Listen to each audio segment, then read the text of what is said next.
Gipalanog sa mayor sa dakbayan sa Sugbo nga si Mayor Michael Rama ang mga laka nga nabuhat ug buhaton pa sa iyang administrasyon subay sa mga gipanlantawang Singapore-like Cebu City. Kini ato sa iyang People's State of the City address karong adlaw sa Lunes. Dinhi sa Plaza Sugbo kung asa gipahigayon ang soka, nagtapok ang mga kawani sa Cebu City government. Gipahimug-atan pod ni Rama ang mga dugang nga mga business ug mga economic opportunities para sa dakbayan. Alas 7:30 pa lang sa buntag gisirad-an na ang dalan palibo sa Cebu City Hall ug sa Plaza Sugbo alang sa pagpahigayon sa labing unang soka sa mayor human sa iyang kadaugan sa bilabay nga piniliay.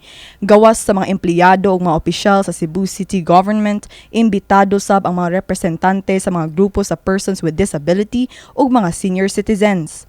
Atol sa pakigpong og video presentation ni Cebu City Mayor Michael Rama, iyang gibida ang 500 ka mga proyekto, programa ug mga kalihukan ubos sa iyang administrasyon sugod sa iyang paglingkod isip mayor sa siyudad sa Sugbo.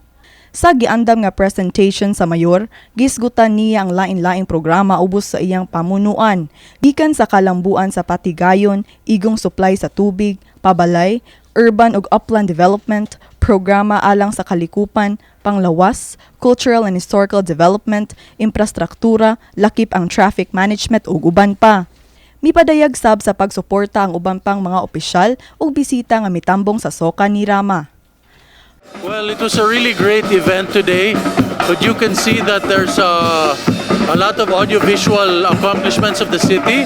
So we owe it to the mayor to really continue his drive for the Singapore-like city, because that's what we really want. It's a safe, clean, orderly city. It's good to see a lot of the stakeholders here that are all behind him on wanting the same thing. Well, it's very inspirational, and he has motivated a lot of people. Definitely, he's our amahan sa Sugbo, mo na among tawag sa iya, because he really took care of everybody. Labi na ang mga kabos, they're all very hopeful and truly appreciate Mayor Mike is doing for all of them. And for all of us here in Cebu City, daghan kayong salamat, Mayor. We love you so much, and we're all the way for you. And we hope and we continue to pray for you nga magmalampuson ang tanan nimong tinguha para diri sa siyudad sa Sugbo.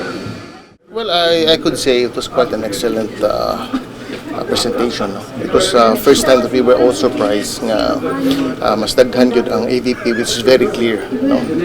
Normally, what you see the normal gyud sa mga State of the City address or something, iya gina-space taas, but this time it was presented in an AVP.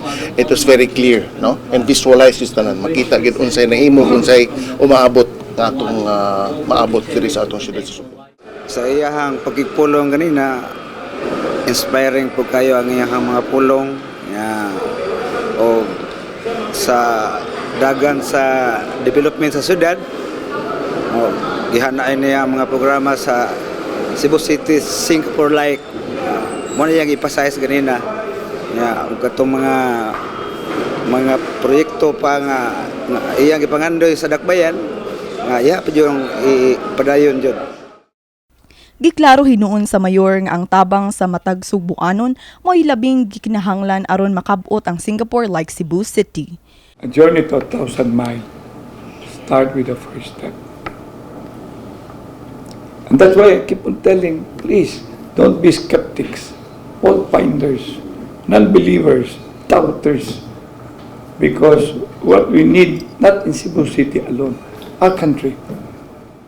Kini si Ella Fontanoza, HNU Comm intern alang sa MyTV Cebu.